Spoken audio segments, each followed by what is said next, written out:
बिस्मिल्लाहिर्रहमानिर्रहीम। मैं हूं शहजादा खालिद और आप देख रहे हैं SK news and views.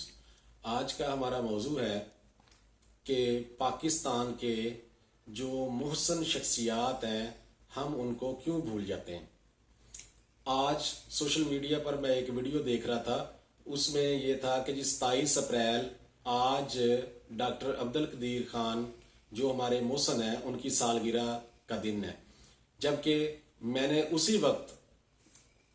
Wikipedia उसमें देखा, गूगल में सर्च किया तो उसमें 1 अप्रैल आ रहा था। तो मैं इस हवाले से ये कहना चाहता हूँ कि 1 अप्रैल हो या 27 अप्रैल हो, हमें डॉक्टर अब्दुल कदीर खान साहब का जो पैदाइश का दिन है, जो उनका यौम पैदाइश है, वो सरकारी सतह पर मनाना चाहिए, क्योंकि डॉक्टर अब्दुल कदीर खान एक ऐसी शख्सियत है जिनका इस कौम पर एक ऐसा एहसान है कि जो हम कभी भी नहीं उतार सकते। और ऐसी शख्सियात रोज रोज पैदा नहीं होती, ऐसी शख्सियात सदियों बाद पैदा होती हैं। अगर डॉक्टर अब्दुल कदीर खान साहब जो है वो एटम बम ना बनाते तो इंडिया कब का हम पर हमला कर चुका होता,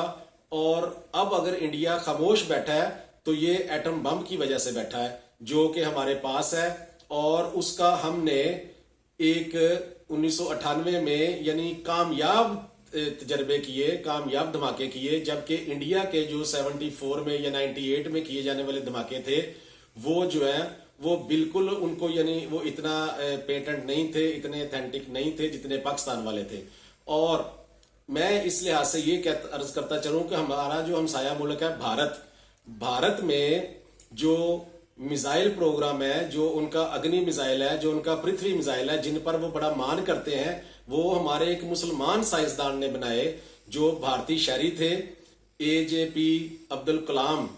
डॉक्टर, वो जो थे उन्होंने वो बनाए। और हालांकि इंडिया भारत इतना मुतस्सब है मुसलमानों के मामले में कि वो कभी भी मुसलमानों को जो है वो वहां पे बर्दाश्त नहीं करता, लेकिन इसके बावजूद उन्होंने डॉक्टर अब्दुल कलाम को अपना सदर बना दिया, भारत का सदर बनाया, जो 2002 से लेकर 2007 तक पूरे 5 साल भारत के सदर रहे। यानी इतनी मुतस्सब कौम होने के बावजूद भी उन्होंने उनको रिवार्ड दिया, जो भारत का रत्ना उनका अवार्ड है, उनसे उनको नवाजा, और वो उनको सरकारी सतह पर उनकी तकरीबात मनाते हैं। और इतनी मुतस्सब कौम होने के बावजूद, बल्कि उनके तसब का आप अंदाजा इस बात से लगा सकते हैं कि जो क्रिकेटर जो है अजहरुद्दीन साहब, जो भारत के स्टार क्रिकेटर थे, इसी तरह जो उनके जो अदाकार हैं, बड़े स्टार अदाकार हैं, आमिर खान है, सलमान खान है, शाहरुख खान है, जब मर्जी उनके घरों पर हमले कर देते हैं। अजहरुद्दीन साहब इतने स्टार क्रिकेटर थे कि वो उन्होंने सेंचुरियां की, और जब वो 0 पे आउट हो जाते या अच्छे स्कोर नहीं करते थे तो उस वक्त उनके घर पर हमले हो जाते और उन्हें पत्थर मारने लग जाते, ग्राउंड में ही पत्थर मारने लग जाते।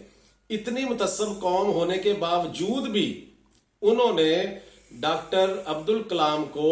सदर भारत का बना दिया, जो पूरे 5 साल सदर रहे, उन्हें रत्ना अवार्ड से नवाजा।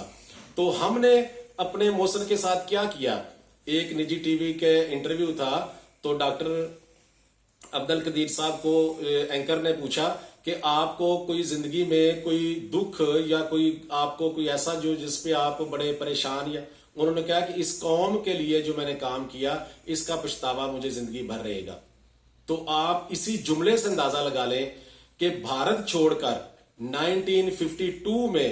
पाकिस्तान आने वाले डॉक्टर अब्दुल कदीर खान, जिन्होंने पाकिस्तान को नाकाबिले तस्खीर बना दिया, हमने उनके साथ क्या किया। अगर वो भारत में रहते तो शायद वो भी अब्दुल कलाम के बाद भारत के सदर बन चुके होते, लेकिन उन्होंने भारत को छोड़कर पाकिस्तान आने का फैसला किया। वो भोपाल में 1936 में पैदा हुए और 1952 में पाकिस्तान बनने के 5 साल बाद वो पाकिस्तान तशरीफ लाए, और यानी सिर्फ अपनी किताबें और सादा सी, यानी मैं कहता हूं कि उनकी आप जिंदगी को पढ़े, दरवेश सिर्फ इंसान थे, इंतहाई दरवेश इंसान थे, कोई उन्हें लालच नहीं था। जर्मनी, हॉलैंड जैसी जिंदगी को उन्होंने ठोकर मारी, उन्होंने भारत को छोड़ा, اس قوم کے لیے، اس ملک کے لیے وہ پاکستان آئے اور ہم نے ان کی کیا قدر کی، یہ پچھتاوا جو ہے مجھے بھی ذاتی طور پر رہے گا، اور پوری قوم جو ہے وہ ڈاکٹر عبدالقدیر خان کو محسن پاکستان مانتی ہے، اور ان کا جو احسان ہے وہ ہم کبھی بھی نہیں اتار سکتے۔ یہ کئی صدیوں تک جو ہے ڈاکٹر عبدالقدیر جیسے انسان صدیوں بعد پیدا ہوتے ہیں۔ تو میں یہ گزارش کرتا ہوں اپنی حکومت سے، اس عوام کی طرف سے، کیونکہ میں عبدالقدیر خان لورز کونسل کا عہدیدار بھی ہوں، میں اس حوالے سے یہ گزارش کرتا ہوں کہ ڈاکٹر عبدالقدیر خان صاحب کا یوم پیدائش اور یوم وفات، جو ان کا جو یوم وفات ہے 10 اکتوبر 2021 وہ، اور جو ان کا یوم پیدائش ہے جو اپریل میں ہے 1936 میں، تو ہمیں جو ہے وہ سرکاری سطح پر اس کو منانا چاہیے، اور اپنی آئندہ نسلوں کو ہمیں یہ بتانا چاہیے کہ ڈاکٹر عبدالقدیر کون ہے۔ اور جو قومیں اپنے ہیروز کو بھول جاتی ہیں وہ قومیں پھر صفحہ ہستی سے مٹ جاتی ہیں۔ تو میں یہ بڑے دکھ کے ساتھ یہ بات کر رہا ہوں کہ ہم اپنے ہیروز کے ساتھ جو ہے وہ کوئی اچھا سلوک نہیں کرتے، اور یہ سرکاری سطح پر ڈاکٹر عبدالقدیر خان صاحب کا یوم پیدائش اور یوم وفات منایا جانا چاہیے، اور بلکہ ان کی جو یوم پیدائش اور یوم وفات پر سرکاری تعطیل ہونی چاہیے، تاکہ ہماری قوم کو، نوجوان نسل کو یہ پتہ چلے کہ ڈاکٹر عبدالقدیر صاحب کون ہیں اور ان کے ہم پر کیا احسانات ہیں۔ میں انہی الفاظ کے ساتھ اجازت چاہتا ہوں۔ اللہ حافظ۔